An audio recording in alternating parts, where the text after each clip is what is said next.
Good morning 11th class. अब हम second book का फर्स्ट चैप्टर शुरू करने लगे हैं और चैप्टर का नाम है प्रत्यास्था। तो सबसे पहले तो आपको ये पता होना चाहिए कि प्रत्यास्था क्या होती है। जब भी हम किसी वस्तु पर बल लगाते हैं तो वस्तु के आकार में या आयतन में परिवर्तन हो जाता है, और जब परिवर्तन होता है तो उस टाइम क्या होता है कि जो पदार्थ के अणु होते हैं उनके बीच में एक बल कार्य करने लगता है। वो बल क्या करता है कि बाहर जो हमने बल लगाया जिसके कारण उसके आकार और आयतन में परिवर्तन हो गया, उस परिवर्तन का विरोध करता है। तो एक तो बाह्य बल जो हमने वस्तु पर लगाया जिसके कारण उसके आकार और आयतन में परिवर्तन हुआ, और एक बल जो वस्तु के अणुओं के बीच में कार्य करने लगा, जो क्या करता है कि परिवर्तन का विरोध करता है। तो जैसे ही हम बाह्य बल हटाते हैं वस्तु अपनी पहले वाली अवस्था में आ जाती है। तो वस्तु का जब हम बल हटाते हैं, वस्तु का अपनी पुरानी स्थिति में आ जाना या आने का प्रयास करना, इस गुण को कहा जाता है प्रत्यास्था। जैसे आप लोगों ने एक रबर बैंड देखा हुआ है, रबर बैंड को हम थोड़ा सा स्ट्रेच करते हैं, तो स्ट्रेच करने के लिए हमने क्या किया, वस्तु पर यानी कि रबर बैंड पर एक बल लगाया।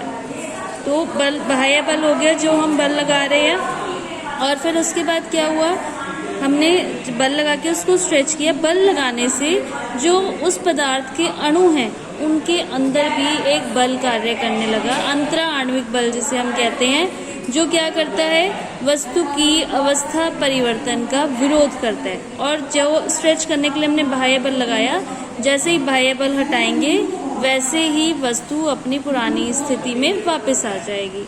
तो इस गुण को क्या कहा जाता है, प्रत्यास्था। अब वस्तु को बेसिकली दो वस्तुओं में बांटा गया है, एक तो प्रत्यास्थ वस्तुएं और दूसरा प्लास्टिक वस्तुएं।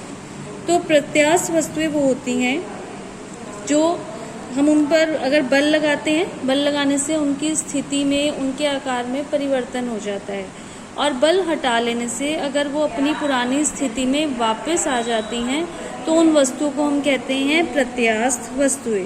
जैसे कि एक स्प्रिंग हो गया, रबड़ हो गया, ये कैसी वस्तुएं हुई, प्रत्यास्थ वस्तुएं। और एक चीज़ और ध्यान दीजिए कि हम जो बल लगाते हैं वस्तु पर जिससे उनके आकार में या आयतन में परिवर्तन हो जाता है, उस बल को कहते हैं विरूपक बल। विरूपक बल क्यों, क्योंकि वो क्या करता है, वस्तु को विरूपित कर देता है, डिफॉर्म्ड कर देता है, उसके रूप में परिवर्तन कर देता है, इसलिए उसको कहा जाता है विरूपक बल। तो प्रत्यास्थ वस्तुएं वो वस्तुएं कि जब हम वस्तु पर बल लगाते हैं, उनके कौन सा बल लगाते हैं, विरूपक बल लगाते हैं, तो उनके आकार या आयतन में परिवर्तन होता है, और जैसे ही विरूपक बल हटा लिया जाता है वस्तु अपनी प्रारंभिक स्थिति में वापस लौट आती है, तो उसको कहा जाता है प्रत्यास्थ वस्तुएं। और दूसरी वस्तुएं होती हैं प्लास्टिक वस्तुएं, कि हमने वस्तु पर बल लगाया, वस्तु और कौन सा बल लगाया, विरूपक बल। तो हमने वस्तु पर विरूपक बल लगाया और विरूपक बल हटाने पर वस्तु अपनी प्रारंभिक स्थिति में वापस नहीं लौटी, तो उन वस्तु को हम कहते हैं प्लास्टिक वस्तुएं।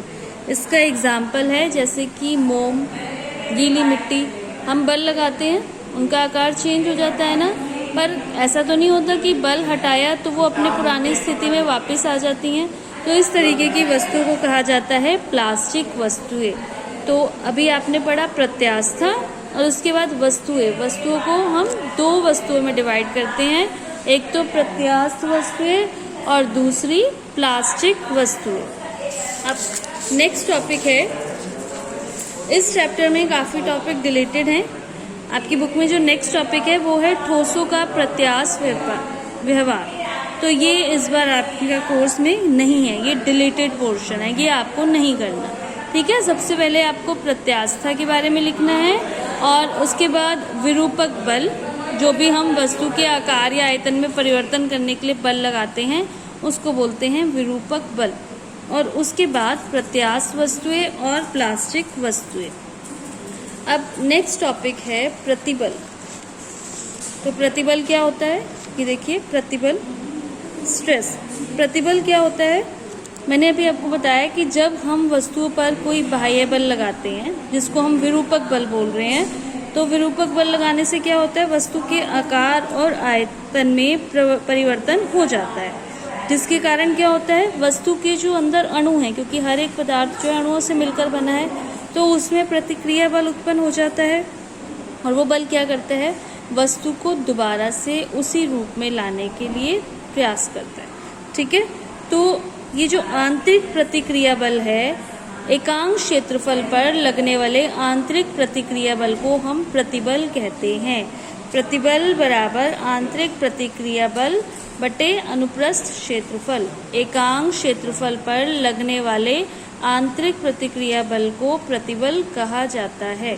तो इसका जो प्रतिबल का जो मात्रक होगा, ध्यान दीजिए, प्रतिबल आप जैसे वीमा वाला मैंने क्वेश्चन दिया था, अगर ये वाला ऐसा कुछ क्वेश्चन दूँ तो प्रतिबल को आप बल समझ के इसकी वीमा बल वाली मत लगा देना। प्रतिबल जो है वो है एकांक क्षेत्रफल पर लगने वाला बल। तो F/A प्रतिबल का मात्रक न्यूटन पर मीटर स्क्वायर और वीमा इसकी ml-1 T-2। ठीक है, तो ये है प्रतिबल। अब नेक्स्ट टॉपिक है प्रतिबल के प्रकार। तो बेसिकली जो प्रतिबल होता है वो 3 तरह का होता है। एक तो अभिलंब प्रतिबल, जैसा कि नाम से पता चल रहा है कि अगर हमने बल लगाया वस्तु पर और बल लगाने से उसकी लंबाई में परिवर्तन हो जाए, लंब आ गया ना इसमें, तो अगर उसकी लंबाई में परिवर्तन हो जाए तो उसे कहा जाता है अभिलंब प्रतिबल। दूसरा होता है आयतन प्रतिबल। अगर वस्तु पर बल लगाने से वस्तु के आयतन में परिवर्तन हो जाए तो उस टाइम जो आंतरिक प्रतिक्रिया बल होगा वो होगा आयतन प्रतिबल। और तीसरा होता है स्पर्श रेखीय या फिर अपरूपण प्रतिबल। अपरूपण मतलब रूप परिवर्तित हो जाए, कि हमने वस्तु पर बल लगाया और वस्तु के आकार में परिवर्तन हो गया, तो उस टाइम जो आंतरिक प्रतिक्रिया बल होगा उसको कहा जाता है अपरूपण प्रतिबल। तो ये तीनों तरीके के जो प्रतिबल हैं इनकी आप डेफिनेशन लिखेंगे और बिल्कुल सिंपल, अगर आपको नाम याद हो गए तो नाम से ही आप इनको अच्छे से याद कर सकते हैं। अभिलंब प्रतिबल जब लंबाई में परिवर्तन होता है, और ये अभिलंब प्रतिबल जो हैं ये 2 तरह के होते हैं, एक तो तनन और एक होता है संपीड़न। क्योंकि लंबाई में जो परिवर्तन है वो 2 तरीके से हो सकता है। अगर एक स्प्रिंग की आप बात करें, स्प्रिंग को जब आप खींचेंगे तो उसकी लंबाई बढ़ेगी। ठीक है, तो उस टाइम जो प्रतिबल, जो उस टाइम स्प्रिंग के एकांक क्षेत्रफल पर जो आंतरिक प्रतिक्रिया बल उत्पन्न होगा वो होगा तनन प्रतिबल, जब हम उसको स्ट्रेच करेंगे। और अगर हम स्प्रिंग को दबाएं तो लंबाई क्या होगी, तो लंबाई घटेगी, तो उस टाइम जो प्रतिबल होगा वो होगा संपीड़न प्रतिबल। तो अभिलंब प्रतिबल 2 तरह का होता है, क्योंकि लंबाई बढ़ भी सकती है, लंबाई घट भी सकती है। बढ़ने के लिए तनन प्रतिबल और घटने के लिए संपीड़न प्रतिबल। नेक्स्ट आयतन प्रतिबल। यदि वस्तु के प्रत्येक तल पर समान रूप से हम बल लगाएं तो उसके आयतन में परिवर्तन होता है। तो इस आयतन में परिवर्तन का विरोध करने वाले प्रति एकांक क्षेत्रफल पर कार्यरत आंतरिक प्रतिक्रिया बल को क्या कहा जाता है, आयतन प्रतिबल। और लास्ट है स्पर्श रेखीय प्रतिबल। आप यहाँ डायग्राम से देख सकते हैं कि ये जो स्ट्रेट लाइन है ये है वस्तु का आकार, और ये जो डॉटेड लाइंस हैं ये है वस्तु को जब अपरूपित कर दिया गया। स्पर्श रेखीय प्रतिबल में क्या कहा गया कि जब विरूपक बल लगाया जाए और वस्तु के आकार में परिवर्तन हो जाए। ये देखिए वस्तु का आकार परिवर्तित हो गया ना, बेस तो वहीं का वहीं है, कांस्टेंट है, बट वस्तु जो है अपनी जगह से हिल गई, मतलब उसके आकार में परिवर्तन हो गया। तो उस टाइम जो प्रतिक्रिया बल होता है उसको कहा जाता है स्पर्श रेखीय प्रतिबल। तो 3 तरह के प्रतिबल होते हैं। अभिलंब प्रतिबल जिसकी वजह से लंबाई में परिवर्तन हो, आयतन प्रतिबल जिसकी वजह से आयतन में परिवर्तन हो, और स्पर्श रेखीय या फिर अपरूपण। इसे आप अपरूपण से याद रखिएगा। अपरूपण मतलब रूप में, आकार में परिवर्तन हो। नेक्स्ट टॉपिक है विकृति। तो ये तो आपको पता चल गया कि जब हम वस्तु पर विरूपक बल लगाते हैं तो वस्तु के आकार में परिवर्तन हो जाता है या रूप में परिवर्तन हो जाता है। तो उस टाइम हम क्या कहेंगे, वस्तु कैसी हो गई, वस्तु विरूपित हो गई, या इसको हम और अगर साइंस की लैंग्वेज में बात करें तो हम कहेंगे वस्तु विकृत हो गई। तो वस्तु जो विकृत हो जाती है उसकी लंबाई में, आयतन में जो परिवर्तन होता है उसको कहा जाता है विकृति। तो विकृति बराबर किसके हुआ, विमा में परिवर्तन बटे प्रारंभिक विमा। सपोज हम लंबाई की बात कर रहे हैं तो विकृति बराबर किसके होगा, लंबाई में परिवर्तन बटे प्रारंभिक लंबाई। तो आप देख रहे हैं कि विकृति जो है एक अनुपात है, इसलिए इसका कोई मात्रक नहीं होता, और ऐसी राशियां जिनका कोई मात्रक नहीं होता उनकी विमा भी नहीं होती। और ये क्वेश्चन 1 मार्क में कई बार आता है कि विकृति का मात्रक बताइए या विकृति की विमा बताइए, तो इसको आप निकालने मत लग जाना कि क्या मात्रक होगा व क्या इसका मान होगा। हमेशा याद रखिए कि कोई भी भौतिक राशि जो एक अनुपात को व्यक्त करती है उसका कोई मात्रक नहीं होता, कोई विमा नहीं होती। तो विकृति हमेशा एक अनुपात को व्यक्त करती है, चाहे वो आयतन का हो चाहे लंबाई का हो। तो इसलिए इसका कोई भी मात्रक नहीं होगा विकृति का, और ना ही कोई विमा होगी। अब जैसे कि आपने पढ़ा कि प्रतिबल 3 तरह के होते हैं, लंबाई के अकॉर्डिंग, आयतन के अकॉर्डिंग और आकार के अकॉर्डिंग या रूप के अकॉर्डिंग। उसी तरीके से विकृति भी 3 तरह की होती है। सबसे पहली जो विकृति है वो है अनुदैर्ध्य विकृति। विरूपक बल लगाने पर वस्तु की लंबाई में होने वाले परिवर्तन तथा वस्तु की प्रारंभिक लंबाई के अनुपात को अनुदैर्ध्य विकृति कहा जाता है। अनुदैर्ध्य विकृति बराबर वस्तु की लंबाई में परिवर्तन बटे वस्तु की प्रारंभिक लंबाई, डेल्टा एल, ये लंबाई में परिवर्तन के लिए। और ये जो ट्रायंगल है इसको बोलते हैं डेल्टा, और अपॉन एल, एल जो है ये है प्रारंभिक लंबाई। जैसे कि आप देख रहे हैं कि ये एक स्प्रिंग है, ठीक है, स्प्रिंग से हमने कुछ वेट लटकाया, तो ये एल जो है ये तो है स्प्रिंग की वास्तविक लंबाई। जब वेट लटकाएंगे तो क्या होगा, स्प्रिंग की लंबाई में परिवर्तन हो जाएगा ना, तो वो परिवर्तन जो है वो है डेल्टा एल। तो विकृति कितनी हो गई इसमें, delta L upon L. Next है आयतन विकृति। तो नाम से ही पता चल रहा है कि अगर विरूपक बल लगाने पर वस्तु के आयतन में डेल्टा वी का परिवर्तन तथा प्रारंभिक आयतन वी हो तो इन दोनों के अनुपात को क्या कहा जाता है, आयतन विकृति। आयतन विकृति बराबर डेल्टा वी अपॉन वी। ये कुछ डायग्राम दिखाए गए हैं, ये देखिए, जैसे ये वस्तु है तो इसके आयतन में परिवर्तन हो गया, या फिर एक ये वस्तु है इस पर बल लगा रहे हैं, F बल है, तो इसके आयतन में परिवर्तन हो गया।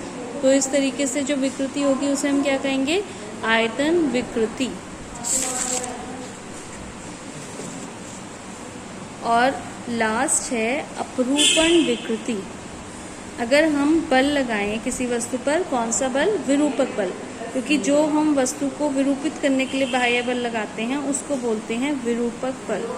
अगर वस्तु पर हम बल लगाएं और वस्तु के आयतन को अपरिवर्तित रहने दें, वस्तु का आयतन ना बदले, सिर्फ क्या बदले, आकार, क्योंकि कौन सी विकृति है, अपरूपण, मतलब रूप में सिर्फ परिवर्तन हो, तो उस टाइम जो विकृति होती है उसको हम क्या कहते हैं, अपरूपण विकृति। और इसको रिप्रेजेंट करते हैं थीटा से। फिर से आप ये डायग्राम देखिए, ये डायग्राम में ये स्थिर तल है, तो वस्तु का आयतन तो एज इट इज रहेगा जितना पहले था, बस उसके रूप में परिवर्तन हो गया। आप इसको ऐसे भी देख सकते हैं, जैसे एक बुक कांस्टेंट पड़ी हुई है, तो बुक का जो निचला सिरा है वो तो एज इट इज आप रहने दें और उसको मूव कर दें, सिर्फ ऊपर से ऐसे मूव कर दें, तो आयतन कांस्टेंट रहेगा, सिर्फ उसके रूप में परिवर्तन हो जाएगा। इसको हम कहते हैं अपरूपण विकृति। अब नेक्स्ट टॉपिक है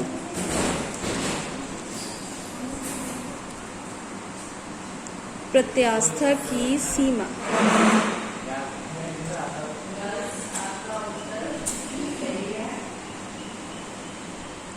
प्रत्यास्था की सीमा। आपने इसको पहले मैं प्रैक्टिकली बताती हूँ। सपोज़ एक रबर बैंड है आपके हाथ में, ठीक है। रबर बैंड को आप थोड़ा सा स्ट्रेच करते हैं, मतलब अब हम साइंस की बात करते हैं। स्ट्रेच करने का मतलब आपने उस पर विरूपक बल लगाया, उसके आकार में परिवर्तन कर दिया, और जैसे ही आप विरूपक बल हटाएंगे, जो बाह्य बल है हटाया, रबर अपने पुरानी पोजीशन में वापस आ गया, ठीक है। फिर से थोड़ा सा ज़्यादा विरूपक बल लगाइए, अब आप फिर से बल हटा लीजिए, रबर बैंड अपनी पुरानी पोजीशन में वापस आ जाएगा। धीरे धीरे जो विरूपक बल आप लगा रहे हैं उसको बढ़ाते जाएं, बढ़ाते जाएं, बढ़ाते जाएं। अल्टीमेटली क्या होता है, जब आप विरूपक बल हटाएंगे तो आप देखेंगे कि रबर बैंड अपनी पुरानी पोजीशन में वापस नहीं आया। ऐसा होता है ना कि रबर बैंड आप 2-3 बार तो उसको यूज़ करते हैं, रिपीटेड, मतलब उसको यूज़ कर लेते हैं कि 2 दिन आप उसको कर लेंगे, अगर और उसको बार बार आप यूज़ करेंगे तो अल्टीमेटली क्या होता है, वो टूट जाता है या फिर वो लूज़ हो जाता है। तो साइंस की लैंग्वेज में हम उसे क्या कहेंगे कि वस्तु ने अपनी प्रत्यास्था की सीमा को पार कर लिया। मतलब जब हम विरूपक बल लगाते हैं, वस्तु विकृति हो उसमें विकृति आ जाती है, और ये विकृति जो है एक लिमिट तक ही रहती है। मतलब वो जो उसके प्रत्यास्था का गुण है वो एक लिमिट तक ही उसमें रहेगा, और जब हम बल जो है उस लिमिट से ज़्यादा लगा देंगे, जो विरूपक बल है उस लिमिट को क्रॉस कर जाएगा, तो फिर अल्टीमेटली क्या होगा, वस्तु अपने पुराने आकार को प्राप्त नहीं कर पाएगी। जैसे एक स्प्रिंग है, स्प्रिंग को आप थोड़ा सा खींचें, छोड़ दें, स्प्रिंग पुरानी पोजीशन में वापस आ जाएगा, फिर से खींचें, छोड़ दें, पुरानी पोजीशन में वापस आ जाएगा। बट अगर आप स्प्रिंग को बहुत ज़्यादा खींच दें और फिर छोड़ दें, तो क्या स्प्रिंग वापस आएगा अपनी पुरानी पोजीशन में? नहीं आएगा, क्योंकि हम क्या कहेंगे कि स्प्रिंग ने अपनी प्रत्यास्था की सीमा को पार कर लिया, ठीक है। अब नेक्स्ट जो टॉपिक है वो है हुक का नियम, और वो मोस्ट इम्पॉर्टेंट है। हुक का नियम, हुक का नियम ये कहता है कि जो विकृति होती है और प्रतिबल होता है एक दूसरे के अनुक्रमानुपाती होता है, पर ये सब चीज़ों के लिए एप्लीकेबल नहीं है। विकृति और प्रतिबल हमेशा अनुक्रमानुपाती नहीं होते, प्रत्यास्था की सीमा के अंदर अनुक्रमानुपाती होते हैं, या फिर आप कह सकते हो कि लघु विकृतियों की सीमा के अंदर प्रतिबल और विकृति एक दूसरे के अनुक्रमानुपाती होते हैं। इसको हुक का नियम कहते हैं। और कई बार जब बच्चों से पूछा जाता है हुक का नियम, या क्वेश्चन भी आ जाता है एग्जाम में, तो बच्चे सिंपली क्या लिख देते हैं कि प्रतिबल और विकृति एक दूसरे के अनुक्रमानुपाती होते हैं, जो गलत है। हमें साथ में जो मेन पॉइंट है वो देना है, और वो पॉइंट क्या है कि प्रत्यास्था की सीमा के अंदर या फिर लघु विकृतियों की सीमा के अंदर प्रतिबल और विकृति एक दूसरे के अनुक्रमानुपाती होते हैं। या फिर प्रतिबल, जब अनुक्रमानुपाती का साइन हटाते हैं, कांस्टेंट लगाते हैं ना, तो यहाँ पर जो कांस्टेंट है वो है के। प्रतिबल इज इक्वल टू के इंटू विकृति, जहाँ पर के जो है ये है प्रत्यास्था गुणांक, और ये प्रत्यास्था गुणांक डिपेंड करता है कि प्रतिबल कौन सा है और विकृति कौन सी है, ठीक है। तो प्रत्यास्था, यहाँ से हम ये भी बोल सकते हैं कि प्रत्यास्था गुणांक बराबर प्रतिबल बटे विकृति होता है। अब नेक्स्ट टॉपिक जो है ये भी मोस्ट इम्पॉर्टेंट टॉपिक है, प्रतिबल और विकृति का वक्र। मतलब प्रतिबल और विकृति के बीच में जो ग्राफ है वो, आप ये ग्राफ देखिए। अभी जो मैंने आपको हुक का नियम बताया वो क्या बताया कि प्रतिबल और विकृति एक दूसरे के अनुक्रमानुपाती होते हैं, ठीक है। अगर आप, जो मैंने आपको मेन पॉइंट बोला कि आप ये नहीं बोलोगे कि लघु विकृतियों की सीमा के भीतर, तो ग्राफ कैसा होना चाहिए, ऐसा, कि प्रतिबल और विकृति एक दूसरे के अनुक्रमानुपाती। जैसे जैसे प्रतिबल बढ़ेगा वैसे वैसे विकृति भी बढ़ेगी। पर आप ग्राफ देख रहे हैं किस तरीके से, ऐसे, फिर कर्व हो गया, फिर ऐसे, और फिर ऐसे। तो इसका मतलब जो हुक का नियम है वो क्या कहता है, लघु विकृतियों की सीमा के भीतर ही प्रतिबल और विकृति एक दूसरे के अनुक्रमानुपाती होते हैं। आप देख रहे हो कि यहाँ तक O से E पॉइंट तक जो है बस यहीं तक जो है प्रतिबल और विकृति एक दूसरे के अनुक्रमानुपाती हैं, मतलब यहीं तक प्रत्यास्था की सीमा है। उसके बाद जो है तार, ये एक तार के लिए दिया हुआ है, तार जो है अपनी प्रत्यास्था की सीमा को पार करती जा रही है। अब पहले मैं एक तार की बात करती हूँ। ये तार है, मान लीजिए तार पर एक छोटा सा एक बल लटका दिया, ठीक है, तो तार की लंबाई में क्या होता है, परिवर्तन हो जाता है। अब वो बल हटाया, तार पुरानी पोजीशन में वापस लौट गई, बारीक सी तार है। अब फिर से तार पर और हम बल को बढ़ा देते हैं, भार को बढ़ा देते हैं, धीरे धीरे, मतलब जो भार है उसको हम बढ़ाते जाते हैं, तो धीरे धीरे जो तार है उसकी लंबाई में वृद्धि भी बढ़ती जाएगी। फिर जब हम बल हटाएंगे तार पुरानी पोजीशन में वापस आएगी। अब हम धीरे धीरे ये देखेंगे कि जब जैसे जैसे हम भार को लगा रहे हैं उसमें विकृति हो रही है, पर भार हटाने पर तार अपनी पुरानी पोजीशन में वापस नहीं जा रही है। और एक कंडीशन ऐसी आएगी कि तार भार लटकाने पर बहुत ज़्यादा हो जाएगी और अल्टीमेटली क्या होगा कि वो पतली होकर, इतनी ज़्यादा पतली होगी और पतली होकर वो तार टूट जाएगी। यहाँ पर आपको देखिए दिया हुआ है ना, यहाँ पर ग्राफ कैसा है, ऐसा इस बिंदु पर आकर तार बिल्कुल पतली हो गई, उस पर हमने बहुत ज़रूरत से ज़्यादा भार लटका दिया और यहाँ पर फिर क्या हुआ, नीचे की तरफ आ गई। ये बिंदु को क्या लिखा हुआ है, विभंजन बिंदु, मतलब यहाँ पर तो आकर तार टूट गई, उसका भंजन हो गया, वो टूट गई, ठीक है।